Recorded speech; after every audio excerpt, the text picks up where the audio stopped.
Chers téléspectateurs, bonjour et bienvenue. Cette fois-ci, Saga Africa a jeté l'ancre à Douala, la capitale économique du Cameroun. Nous sommes actuellement sur les bords du fleuve Lassanaga en direction de la ville d'Edea où l'on vous réserve une petite surprise. Alors avant d'arriver, je vous propose de découvrir le quotidien de Lassana Konaté, un chirurgien cardiologue d'origine malienne installé sur Rabat. En plus d'être un médecin réputé, Lassana Konaté est aussi un diplomate qui participe activement à l'épanouissement des rapports maroco-maliens. Un homme, deux casquettes, je vous laisse découvrir.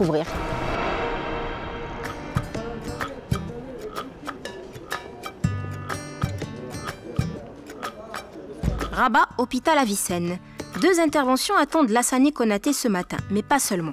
Avant d'attaquer le gros du travail, le chirurgien en cardiologie fonctionnelle doit d'abord effectuer sa tournée, rencontrer de nouveaux patients, remplir ses dossiers, puis enfin se rendre au bloc.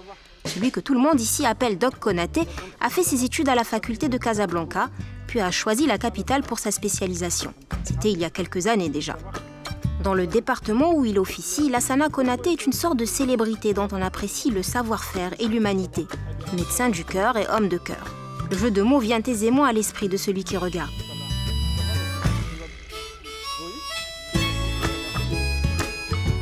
Le choix du Maroc dépend du ministère de l'Enseignement supérieur parce que pour nous, en terminale, après le premier trimestre, on choisit les 3 premiers. Et après le premier trimestre, maintenant, on fait le choix de 3 branches. Si tu es admis, tu vas faire l'une de ces branches à l'étranger. Et après le bac, j'étais le 4e national.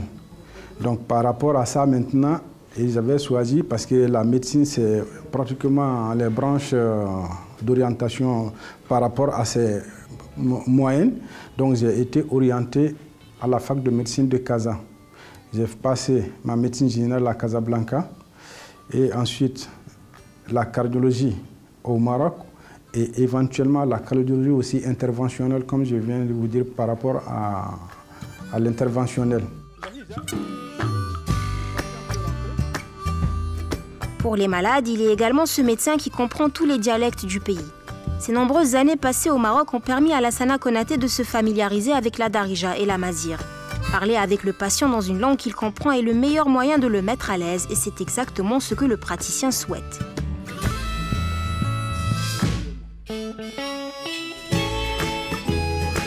L'heure est au contrôle. Il s'agit de savoir si l'homme répond bien au traitement qui lui a été donné il y a quelques semaines. Pas de remarque particulière, le docteur ne semble pas inquiet.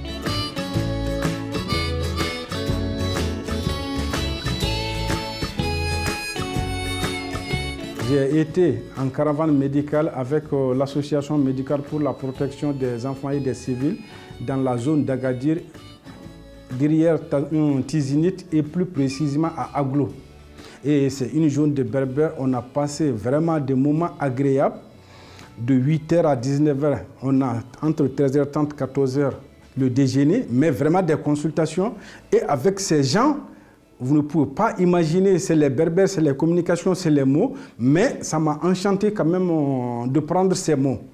Et de là, imaginez à la fin de la caravane là-bas, ils ont organisé même carrément une réception personnelle. Et me mettre même ce qu'on appelle Taïfor. Ils m'ont mis dans Taïfor, Konaté qui dort, Konaté qui... Donc ce qui fait que Allah Shilha, Manitret, Aske, Agorom, Amman, Tamgart, Skeus, Gaura. Vraiment, ça c'est des termes quand même qui m'ont vraiment aidé. Et au-delà de la zone d'Agadir, mais derrière Marrakech aussi, Chichawa, Imin Tanout, que j'ai fait aussi en caravane médicale. Mais vraiment, c'est des moments de la vie réelle, de la vie sociale, et que c'est des gens qui ont besoin et qu'on se sent utile pour les rendre. Là, ça donne plus l'enthousiasme de pouvoir t'exprimer que de mettre un intermédiaire. Il est temps de passer au bloc. La chirurgie fonctionnelle permet d'intervenir sur le sujet par incision et suture. Moins contraignante et moins lourde qu'une opération classique, elle constitue néanmoins la spécialisation la plus pointue en chirurgie. Utilisée pour traiter certains dysfonctionnements, elle requiert de longues années de préparation. Autant le dire, ce n'est pas à la portée du premier venu. Les interventions programmées en matinée effectuées, Lassana Konaté doit se rendre chez le président de la Ligue contre les maladies cardiovasculaires, le professeur Omar Cherkaoui, qui a carrément été son mentor à l'hôpital. Les deux hommes partagent énormément. Franchement, c'est quelqu'un qui est apprécié par tout le monde, qui est estimé par tout le monde, qui est aimé par tout le monde. Et ce côté-là, c'est rare qu'on l'a. Pas seulement par ses collègues, mais également par les malades. Et bien sûr, notre raison d'être, c'est apporter des soins de qualité aux malades. Et lui, il apporte des soins de qualité aux malades. C'est un grand diplomate. Franchement, il arrive à calmer le jeu. Vous savez, dans toute entreprise, il y a toujours des frictions, il y a toujours des conflits, il y a toujours des gens qui, dont les atomes crochus, bon, ne sont pas là. Alors lui, il a cette aptitude à calmer le jeu avec des mots simples qui est vraiment très respectueux des gens. Et ça, c'est vraiment quelque chose qui le caractérise. Retour au bureau pour les dernières consultations. Mais ne vous y trompez pas, la journée est loin d'être terminée pour le docteur Konaté. C'est un peu comme nous, un grand frère, un père, un oncle. Donc nous orienter un peu, il y a des choses que le grand frère nous dit et que les parents ne peuvent pas nous dire. Et en plus de cela, sur place, avec l'expérience qu'il nous a eue, cela nous a beaucoup aidé. Donc en fait,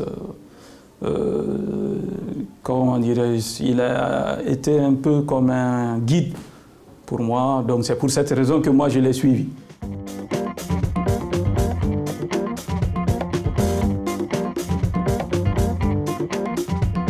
Médecin et aussi conseiller médical auprès de l'ambassade du Mali. Une mission délicate où la discrétion est de mise. Souvent amené à traiter de hauts fonctionnaires d'État venus au Maroc pour y être soignés, Lassana Konaté participe à renforcer les liens entre les deux pays. Reçu par l'ambassadeur lui-même, il est ici parce qu'une importante délégation doit arriver de Bamako et qu'il devra se joindre au comité d'accueil dans les jours à venir. Konaté, je l'ai connu comment? Avant même que je ne sois ambassadeur au Maroc, mon épouse était venue ici avec sa petite fille pour un contrôle médical. Dieu faisant bien les choses, elle a été mise sur les routes de Konaté. Le docteur Konaté a été d'une disponibilité exceptionnelle, à tel enseigne qu'on a gardé déjà des rapports très étroits, très humains. Même lors de son mariage à Bamako, il a tenu à venir me voir à mon domicile à Bamako. À l'époque, on ne parlait même pas que je sois ambassadeur ici ou quoi que ce soit. C'est sur ça que je me suis retrouvé au Maroc. Et même avant d'être au Maroc, à cet effet-là, Sa Majesté le Roi a fait une visite au Mali. Visite pour l'investiture du président du Mali, et puis surtout une visite officielle. Mais il y a eu un dîner officiel, un grand dîner pour la délégation marocaine. Dans les discussions avec la délégation marocaine, j'ai été présenté à un monsieur marocain, une personnalité, disons, qui me dit « Ah, vous êtes le nouvel ambassadeur pour le Maroc ». J'ai dit « Excellent ». Ah, il me dit « Mais monsieur, nous, on a un autre ambassadeur avant que vous ne veniez ». Ah, j'ai dit « Mais ça me fait plaisir de l'apprendre ». Il dit « Mais c'est le docteur Konaté ». Ah, j'ai dit « Mais Dieu fait bien les choses. Vous parlez de quelqu'un que je connais déjà avant d'être même à Rabat ». Donc, il s'agit d'une personnalité incontournable ici.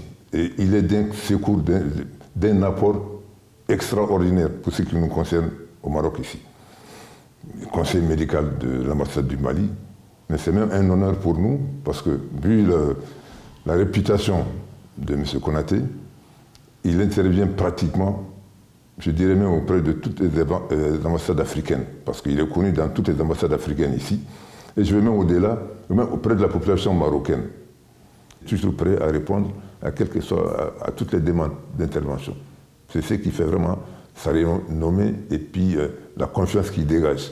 Parce que jusqu'ici, les gens sont toujours satisfaits de ses prestations. Autre aspect de l'entraide sud-sud auquel Lassana Konaté participe activement, les caravanes médicales organisées par l'Agence marocaine de coopération internationale. Mis en place annuellement, cet événement majeur permet aux étudiants de la Cité internationale d'avoir accès à des spécialistes divers et à des soins gratuits. Une aubaine pour ces jeunes qui peuvent bénéficier d'un check-up intégral. Plus d'une centaine d'étudiants sont attendus aujourd'hui. Lassana Konaté a commencé à contribuer à ces caravanes aux alentours de 2004. 14 ans après, il continue de répondre présent avec la même ponctualité. Quand on organise de telles caravanes, ça permet quand même d'avoir un nombre important de spécialistes en cardio, en pneumo, en dermato, en ophtalmo, etc.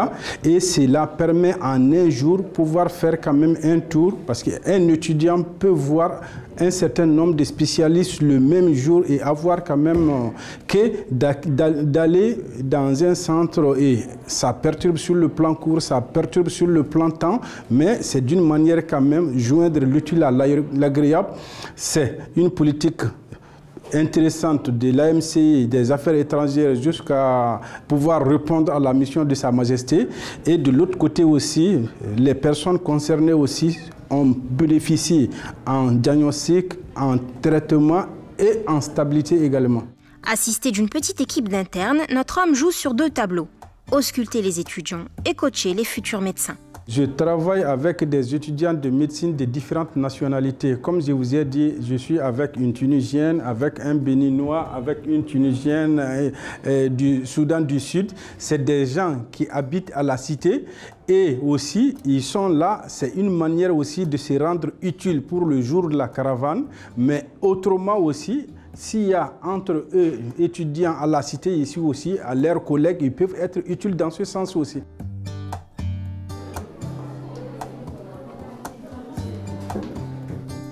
Les étudiants défilent, expliquent leurs symptômes ou viennent simplement s'assurer de leur état de santé. L'ensemble du staff est à l'écoute pour que la caravane se déroule le mieux possible et que chacun reçoive les soins dont il a besoin.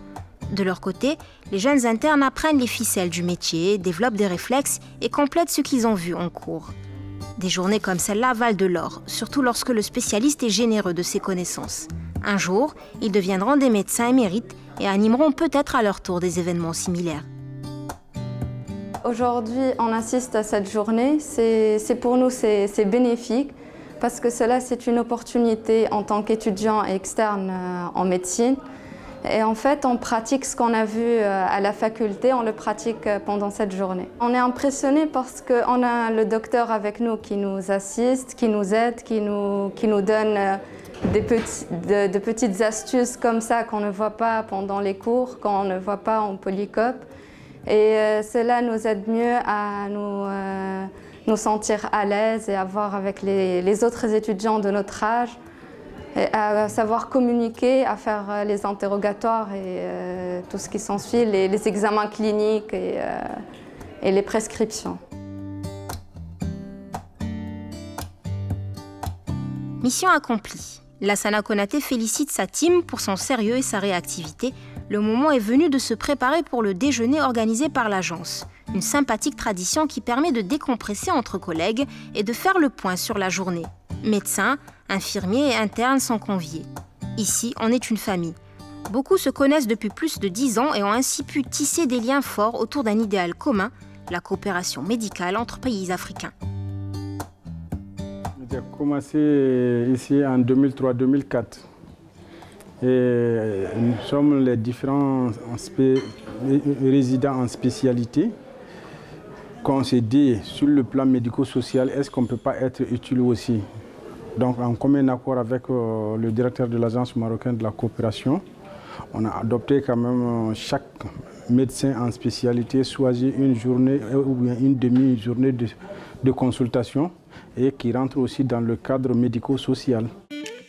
S'il y a un lieu dont les bâtis sont tous fiers, c'est bien celui-là. En choisissant de poursuivre sa spécialité dans la capitale, Lassana Konaté a fini par développer les mêmes sentiments envers la Tour Hassan et son esplanade. C'est d'ailleurs l'une de ses promenades préférées.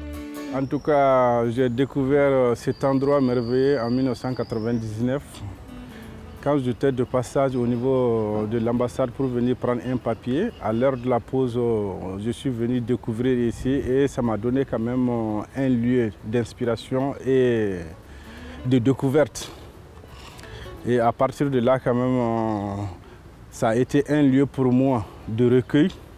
Et parfois, il y a des conseils, comme on dit chez nous, quand on perd l'espoir ou bien quand on se voit autrement, il faut venir à des endroits pareils où tu vois quand même quoi que tu imagines, toi, quoi que tu es, ça donne une réflexion, ça te rend plus sage.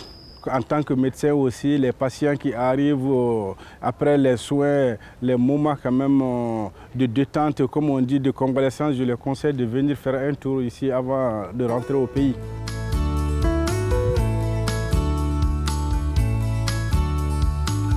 La balade des médecins touche à sa fin. Direction Les Épices, un restaurant africain où les deux amis peuvent retrouver les grandes lignes de la cuisine malienne, ivoirienne et sénégalaise.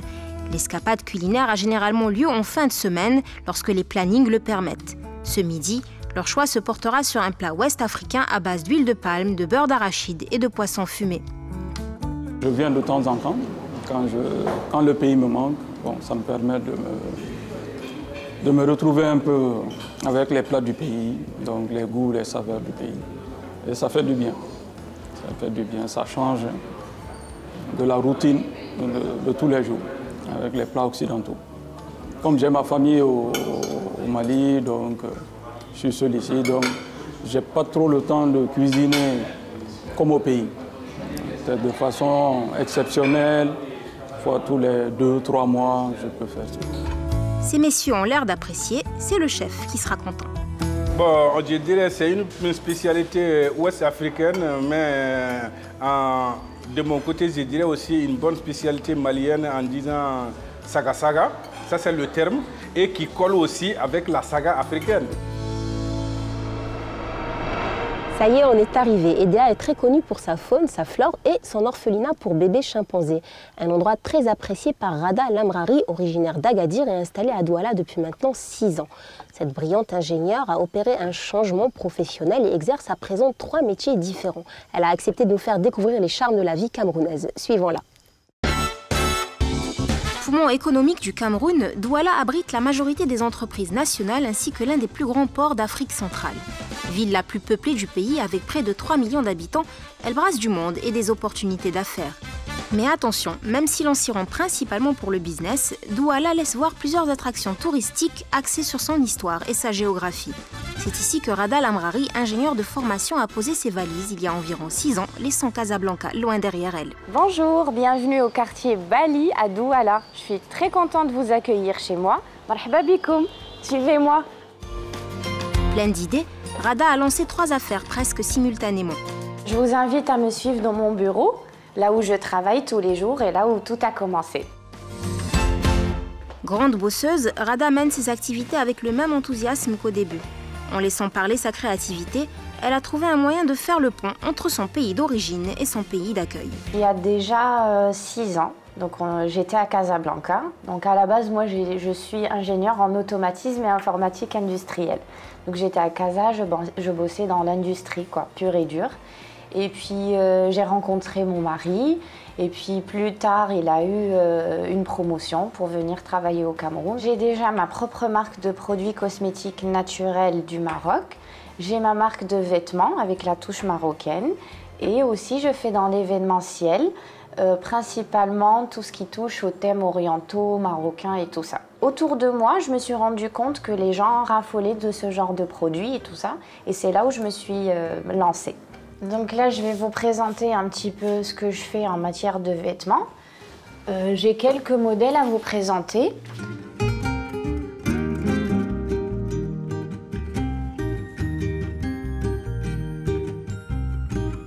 Ce genre de style, par exemple, que je fais, c'est de la soie. Ce sont des tissus vraiment très légers et qui sont adaptés, que ce soit au climat d'ici, au goût et aux couleurs des gens d'ici, et aussi à la morphologie. Parce que voilà, c'est très important de pouvoir présenter aux gens des modèles avec la touche marocaine, mais qui soient facilement portables. J'ai aussi d'autres modèles que je peux vous présenter. Donc ça, c'est une collection spéciale homme que je viens de faire en collaboration avec monsieur Ousmane Doumbia. C'est un styliste ivoirien. Donc l'idée, c'est de faire une fusion entre nos deux cultures. Par exemple, ce modèle-là, c'est du ton sur ton. C'est un modèle agréable à porter qu'on peut éventuellement mettre même avec un jean en journée. C'est vraiment l'idée en fait.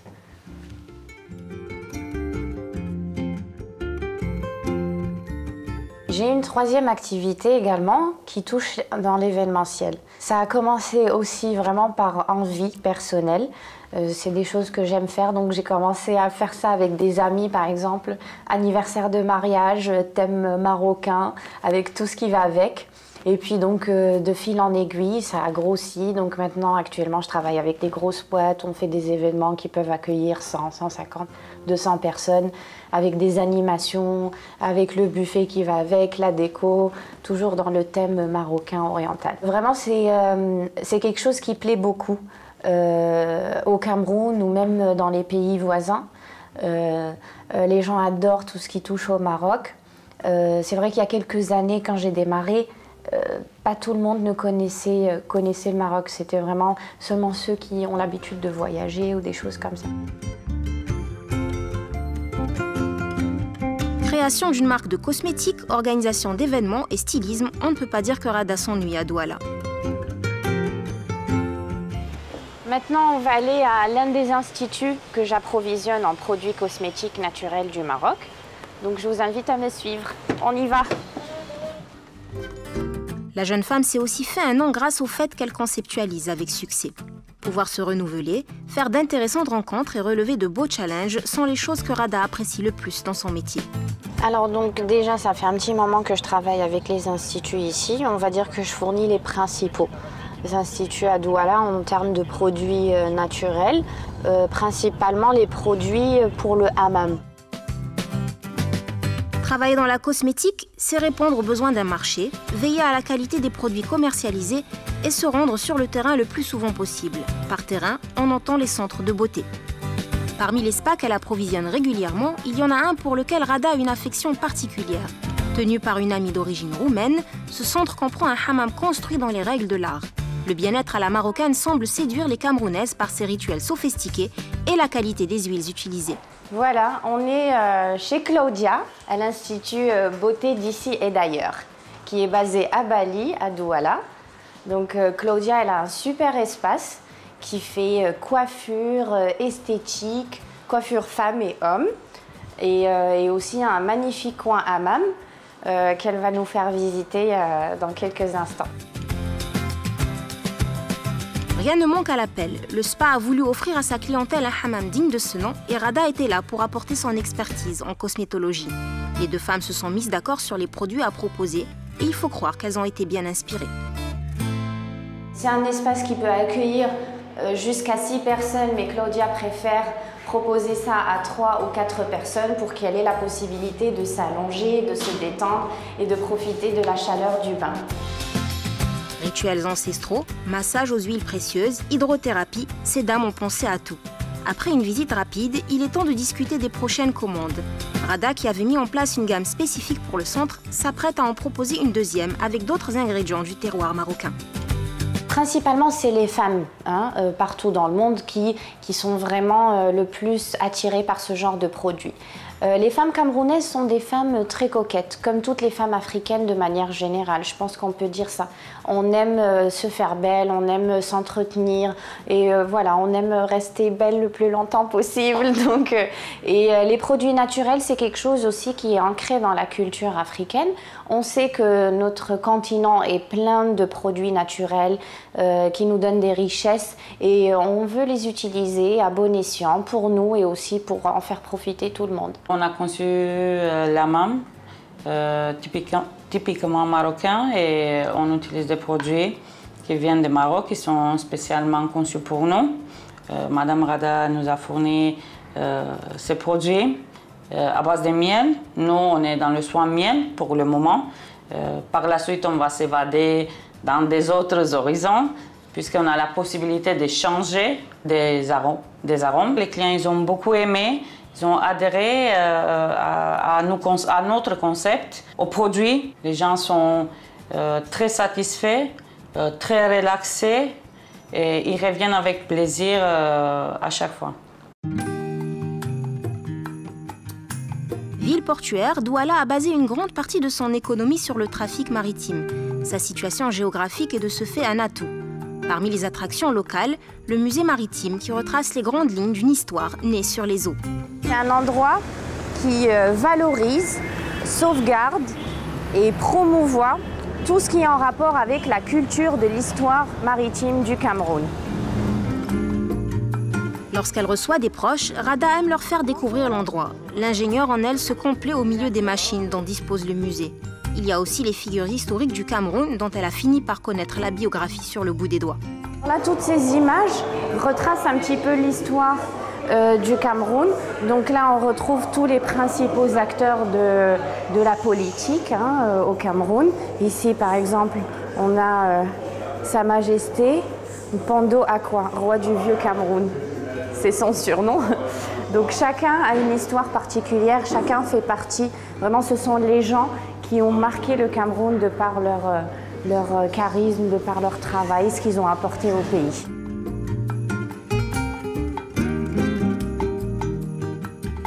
Pêche, exploitation pétrolière, import et export, chaque objet, chaque installation est une référence à la longue tradition maritime du pays.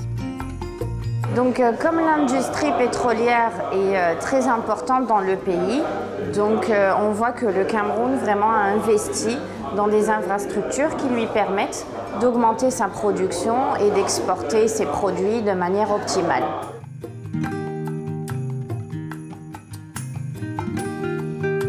Donc là, on a ici ce tableau, il concerne tout ce qui est en rapport avec la ventilation des machines. Là, c'est toutes les projections, les lumières, etc.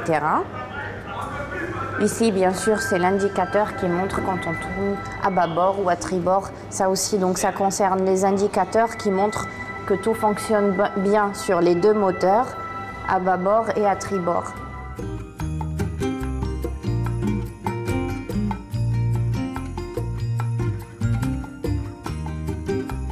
Entre explications sur le fonctionnement des appareils, organisation des équipages et autres nœuds coulants, on apprend dans la foulée que les 3 premiers marins du pays ont été formés dans la capitale sénégalaise. C'était il y a 68 ans et le musée n'a pas manqué de leur rendre hommage.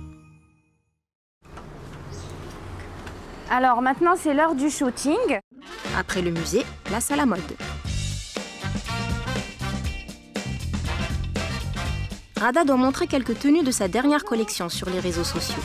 À cet effet, elle a organisé un shooting dans l'un des lounges les plus en vue de Douala. Au programme, photos et vidéos du making-of. Les essayages prendront tout l'après-midi, mais la jeune femme peut compter sur l'aide de 2 amis. Rada choisit les pièces qu'elle souhaite mettre en avant, pendant que ses collaboratrices gèrent le maquillage et le matériel.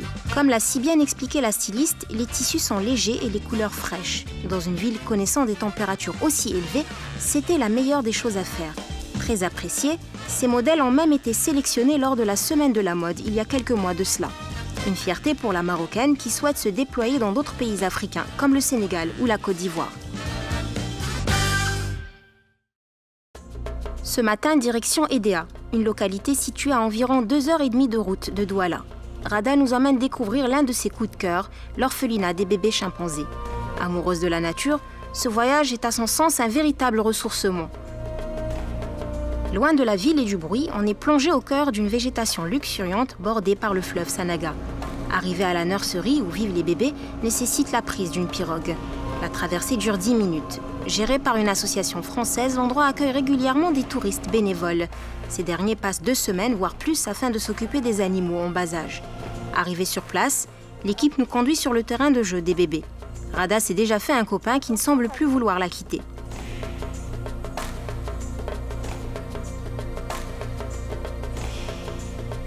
Donc c'est là où habitent les animaux. Donc là, on est vraiment dans leur habitat naturel. Donc il y a toute une équipe de bénévoles et de gens qui sont hyper passionnés par les animaux et qui prennent soin d'eux au quotidien.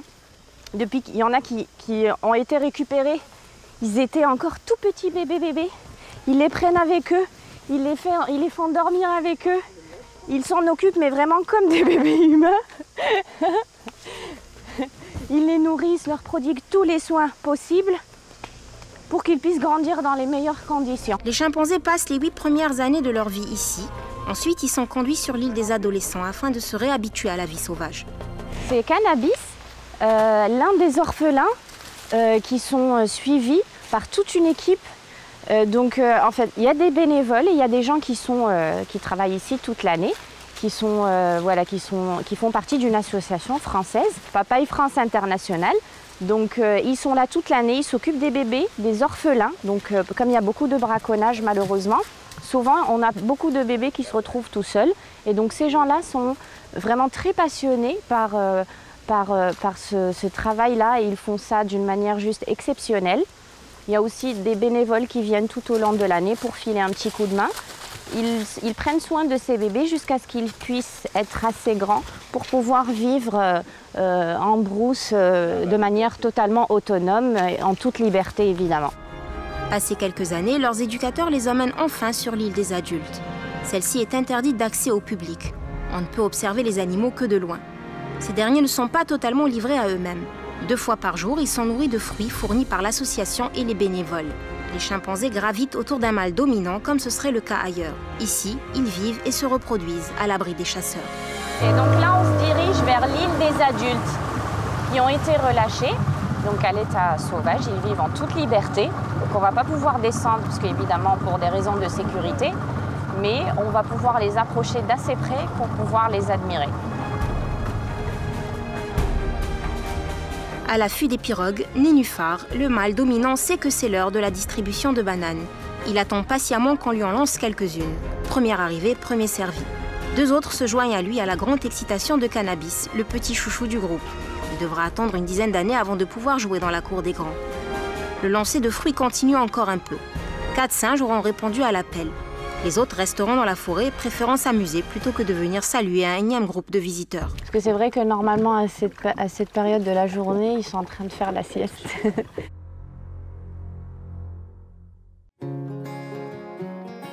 La nuit tombe enfin sur Douala.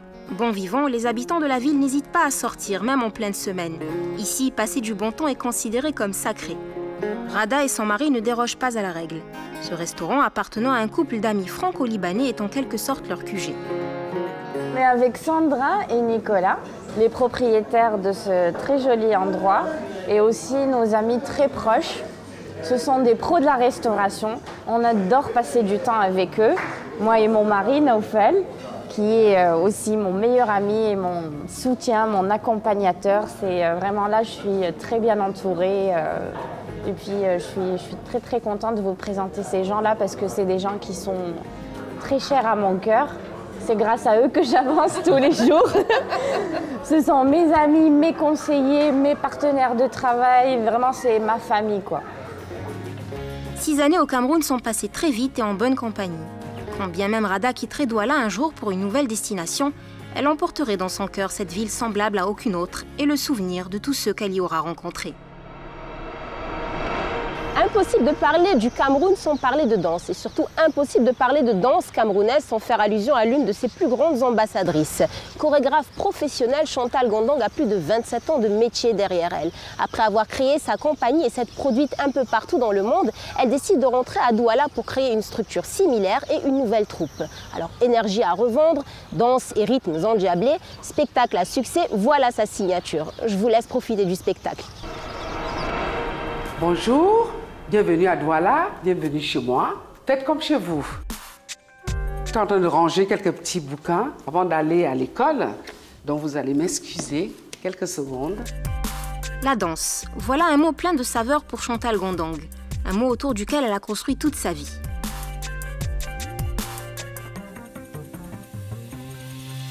Quand on allait dans les plantations, on accompagnait les femmes qui travaillent en chantant et en dansant pour lui donner de l'énergie. C'est comme ça que la passion est venue. J'ai dit, ben voilà, je me suis tellement sentie bien là-dedans que je me suis dit, bon, ça confirme ce que j'avais dit. Je veux en faire vraiment mon métier. À 25 ans, mon prof m'a fait confiance en danse africaine. La première fois que j'ai donné un cours de danse, il m'a dit, Chantal, écoute, tu es prête, donc je peux te donner un de mes cours. Comme ça, c'est toi qui vas assumer ce cours-là. Mais je ne te raconte pas. J'étais comme ça. Parce que c'est la première fois que je lui ai donné un coup de danse. Je dis, OK, bon, ben, je prends sur moi, on y va. Il me donne les batteurs, on va au centre de danse du Marais. Il se met dans un coin, il me dit, tu donnes tout le cours. Donc, j'ai donné le cours, tant bien que mal. J'ai fait ce que je pouvais. Et à partir de là, c'était fini. À partir de ce premier cours, c'était parti. J'ai commencé les spectacles, bien sûr. Et en fait, quand j'ai ouvert l'école, je suis restée à 28 ans. À 28 ans, je me suis dit, bon, comme je peux voler de mes propres ailes, je vais monter ma compagnie, qui s'appelle la compagnie Chantal Gondang, comme moi. Et à partir de là, j'ai monté un spectacle. Le premier spectacle que j'ai monté, ça s'appelait Mélange. À Douala, Chantal Gondang travaille avec son associée, Sarah Laredo. Les deux femmes se sont connues à Paris. Férue de danse africaine, Sarah a répondu présent lorsque son amie lui a proposé de fonder une école au Cameroun à ses côtés. Une décision majeure qui lui a également permis d'adopter Chloé, sa petite fille adorée. Le centre a évidemment vu le jour et chacune de ses fondatrices a pu y exprimer son talent et son vécu. J'ai eu une enfance comment dire, riche en émotions, en bien ou en mal, mais vraiment très très dense et très riche en émotions. Moi, je suis née dans une famille avec un père qui avait 8 femmes. 8 femmes, c'est génial, c'était le roi de son village. Donc ma mère, elle était la deuxième femme. Donc d'où vient les coépouses. Donc je voulais un peu raconter l'histoire de mon enfance, c'est mon vécu, parce que être né dans une famille polygame où tu as 8 mamans qui sont autour de toi, parce que tout le monde s'occupe de tout le monde. Donc ça se passait très très bien. Les femmes s'occupaient de tous les enfants, ils s'occupaient des bétails des autres. Après on allait travailler dans les plantations de l'autre. Le jour suivant c'était l'autre qu'on partait travailler chez elle. Donc on n'était jamais seuls. Et les femmes sont très très solidaires dans ce cas-là. Ce qui dérangeait beaucoup mon père. Parce qu'il se disait, quand les femmes sont très solidaires, qu'ils s'entendent bien, attends, ils vont tout monter contre lui. Et donc pour s'aimer la zizanie dans ce foyer polygame, il disait, quand tu allais, c'était ton tour d'aller dormir chez lui. Tu le préparais à manger, tu le baignais, c'était le roi. Il montait les femmes les unes contre les autres pour s'aimer la zizanie, c'est-à-dire diviser pour mieux régner. C'est comme ça que mon père fonctionnait. Et les femmes ont commencé à se monter vraiment la tête contre eux. Chacun ses enfants, on touche plus à mes enfants, vous êtes des sorciers. Enfin, ça faisait des histoires pas possibles. Un jour, il y a la première femme qui s'est levée et a dit « Oh, asseyez-vous là. Vous ne voyez pas que c'est lui qui sème ce qu'on a là? C'est lui qui amène des problèmes. Si vous ne dites pas que moi j'ai dit des choses sur vous, alors que je n'ai jamais rien dit. Alors maintenant, ça suffit. On ne va pas lui montrer qu'on ne s'entend pas. On va continuer à s'entendre comme on s'entendait avant. Donc les femmes ont monté un truc contre lui et après, ils l'ont attaqué, c'est retombé sur lui. Et là, il ne pouvait plus rien faire. Il a dit, bon, ce que femme décide, l'homme dit amen. D'où vient les coépouses? C'est comme ça que j'ai eu l'idée de créer cette comédie musicale sur les coépouses.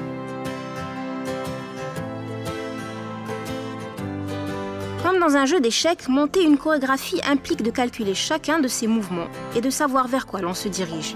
Seule différence entre les deux, lorsque l'on danse, on ne joue pas pour gagner, mais pour donner de soi-même et partager une passion avec celui qui regarde. C'est ce que ces drôles de femmes ont choisi de faire en quittant Paris.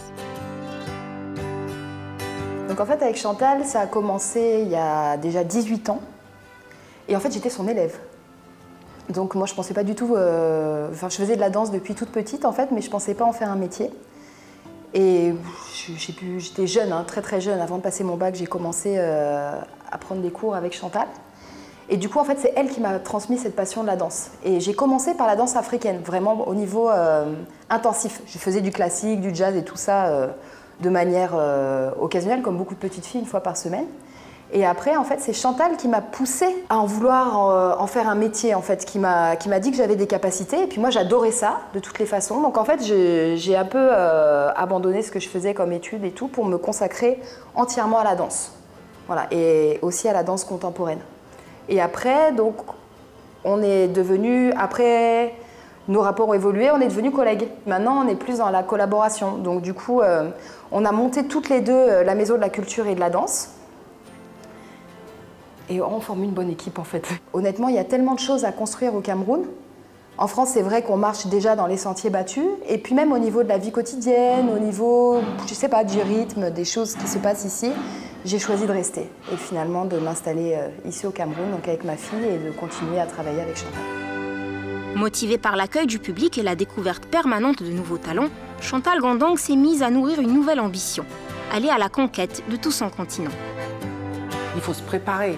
Donc, tous les ans, je venais 2 fois par an, j'amenais les élèves de Paris pour venir faire des stages au Cameroun. Vraiment, mon objectif premier, c'est de me faire connaître dans toute l'Afrique. C'est ça qui m'intéresse. Parce que l'Europe, j'ai fait, c'est bon. J'ai fait. Maintenant, l'Afrique, il faudrait que les portes s'ouvrent, qu'on puisse faire des échanges avec d'autres festivals qui sont au Maroc, qui sont au Niger, qui sont au Nigeria, qui sont au Burkina Faso, au Togo, dans toute l'Afrique, quoi. En Afrique du Sud, l'Afrique est tellement immense, il y a tellement de choses à faire.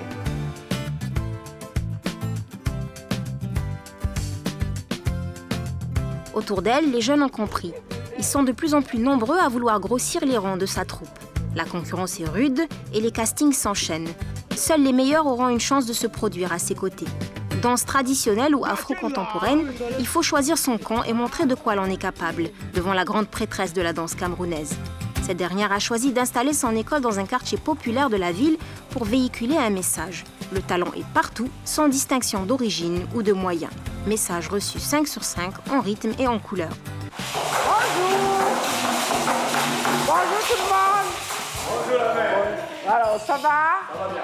Bon, alors là, la famille est là et bien prête, j'espère. D'accord, comme d'habitude, on va décaler, n'est-ce pas? Avec le sourire, avec la bonne humeur. OK?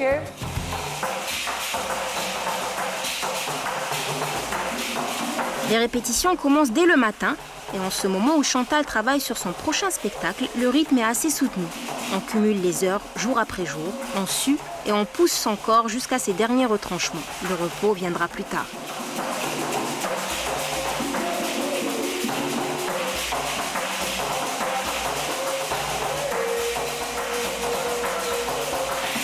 Comme d'habitude, je suis contente, mais il y a toujours un mais, d'accord?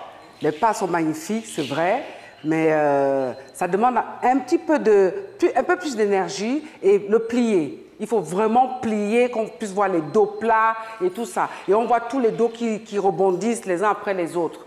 Voilà, donc c'est les danses traditionnelles qui se dansent pour les mariages, comme je disais tout à l'heure, pour les cérémonies spirituelles. Nous voyageons, parce qu'au Cameroun, il y a tellement de langues, de dialectes différents.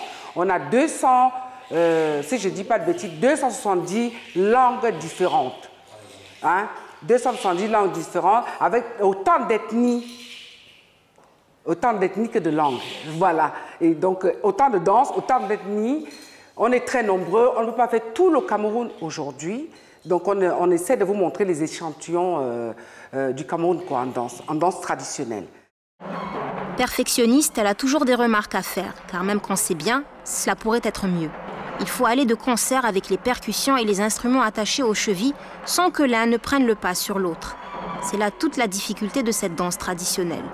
Le pays en compte énormément. Certaines sont effectuées lors d'occasions particulières ou de rituels religieux. La Maison de la Culture et de la Danse aspire à valoriser ce patrimoine afin d'en montrer toute l'étendue.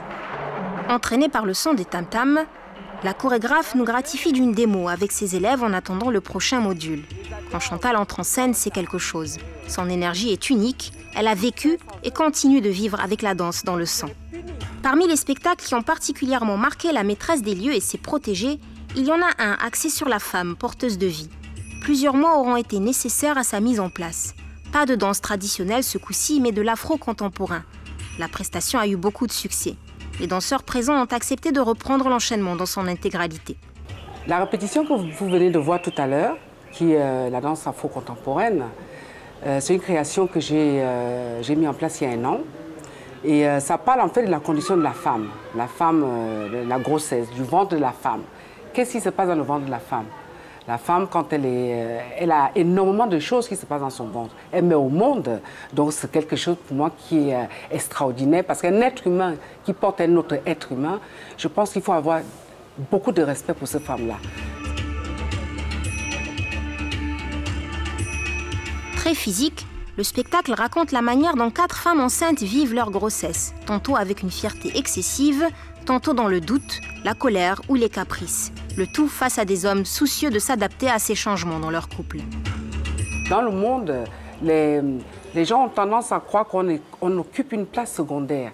Pour moi, non, on est dans l'égalité, parce qu'on ne peut pas demander à un homme de porter un enfant, de créer le monde. La femme, elle porte le monde, elle le crée.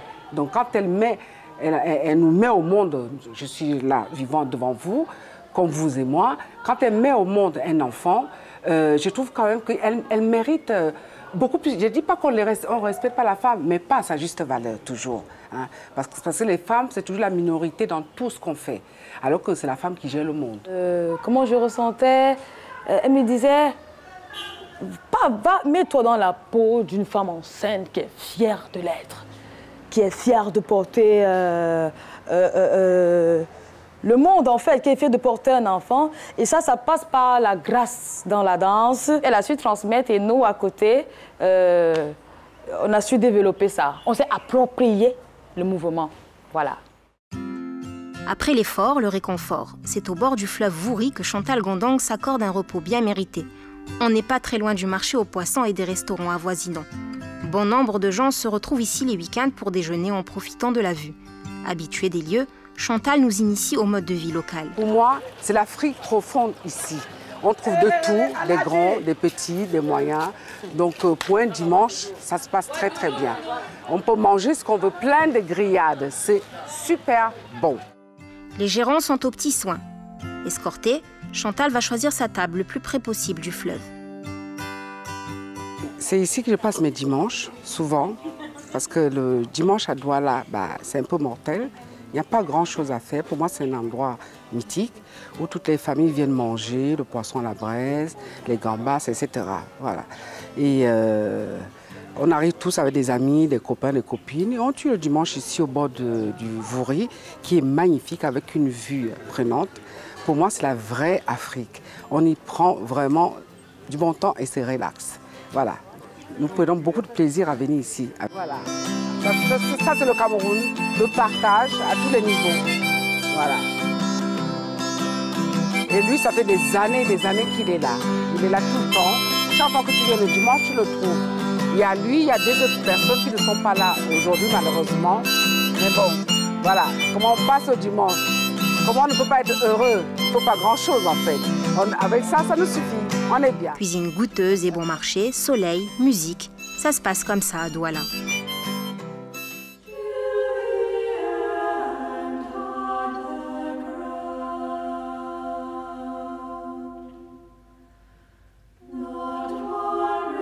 La religion est très présente dans le quotidien des Camerounais et avec une population à majorité chrétienne, il ne faut pas s'étonner du nombre de lieux de culte par ville.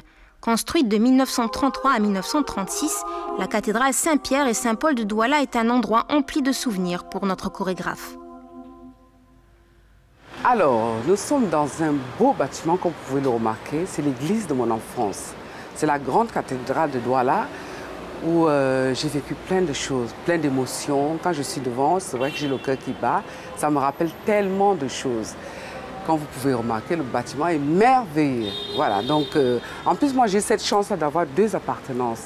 J'ai des parents qui sont musulmans et moi, catholique. Ça paraît bizarre, mais bon, j'ai eu des parents très tolérants qui disaient toujours, mes enfants, il n'y a qu'un seul Dieu. Donc, que vous priez Allah ou que vous priez le Christ, pour moi, c'est la même chose. L'important, c'est d'y croire. Donc, j'ai ces deux trucs qui m'ont enrichi pendant toute ma jeunesse. C'est un plaisir. Un plaisir qu'elle s'accorde dès qu'elle en a l'occasion. Il n'est pas rare au Cameroun que plusieurs croyances se côtoient au sein d'une même famille. Mais comme elle l'a si bien dit, chacun reste tolérant et respectueux vis-à-vis de l'autre. Lorsqu'elle en a exprimé le souhait, personne ne s'est opposé à sa conversion. Devenue catholique, Chantal a conservé ses attaches avec les siens, partageant leurs festivités le plus naturellement du monde et vice-versa.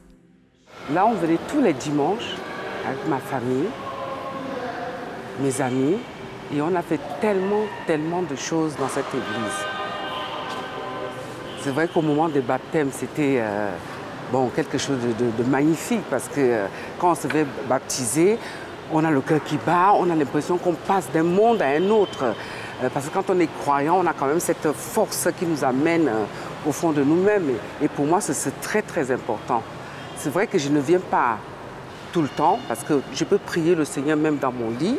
Je ne suis pas obligée d'être dans sa maison. Mais avec mes amis, mes parents, tout le monde, tous les dimanches, on venait là. En plus, c'était un peu la sortie aussi.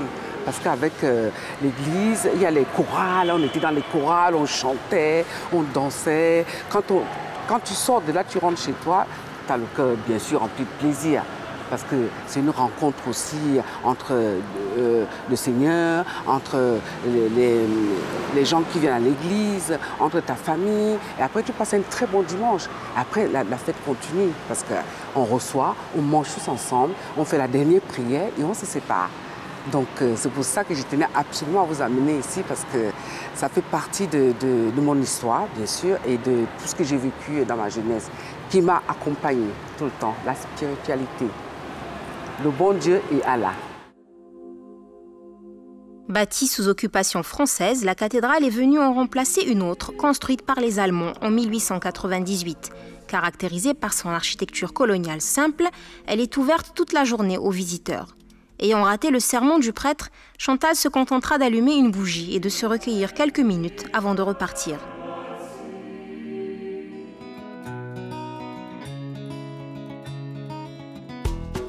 Après ce bain de spiritualité, direction Douala, une galerie d'art fondée par une descendante du roi camerounais Mongabel et son époux. L'endroit met en avant les nouveaux artistes de la place. Pour ceux qui la connaissent bien, Douala est une plateforme axée sur l'art contemporain et les nouvelles pratiques urbaines des métropoles africaines. 300 mètres carrés sont ainsi dédiés à la création, mais aussi à la recherche et aux séminaires. Quand on rentre dans une église ou quand on rentre à Douala Art, on a cette paix intérieure. C'est-à-dire tout le stress qu'on a, ça reste à l'extérieur. On rentre là, on reçoit plein d'énergie. Et moi, en tant qu'artiste, ça me parle, parce que moi, je suis dans la danse, je suis chorégraphe, mais tout ce qui tourne autour de l'art m'intéresse. Ici, quand je regarde un tableau, lui va me dire, je présente le souffle bleu, par exemple. Non, moi, je veux regarder, ce n'est pas le souffle bleu. Il est en train de construire le monde. Donc, je me fais un film dans ma tête. Je m'évade complètement. Je passe sur autre chose qui n'a rien à voir avec ces tableaux. Bonjour Chantal. Comment tu vas? Ça va et toi? toi? Ça va bien? Ça va. Ah, ça fait longtemps. Les roses au sol témoignent suffisamment de l'attitude qu'on a quand on va se recueillir sur la tombe d'un être qui nous est cher. Et donc, en gros, ce sont les 3 clés de lecture de cette exposition. Si la danseuse avoue ne s'être jamais essayée aux arts plastiques, il y a dans cette forme d'expression quelque chose qui la fascine. Émue par une toile ou une installation, elle peut s'en inspirer pour créer un enchaînement, voire tout un spectacle. Je peux me mettre devant ce tableau et créer une chorégraphie par rapport à ce que j'ai vu. On rentre ici, je rentre là, je rêve. Je suis dans mon élément, je sors d'ici, je suis riche en chorégraphie, je suis riche en pas et tout le stress, comme je disais, reste à l'extérieur. Voilà, c'est fini pour aujourd'hui. J'espère que Douala et ses charmants habitants vous ont plu. Quant à moi, je vous donne rendez-vous le mois prochain sous d'autres cieux et en compagnie d'autres personnes tout aussi formidables. Et bisous!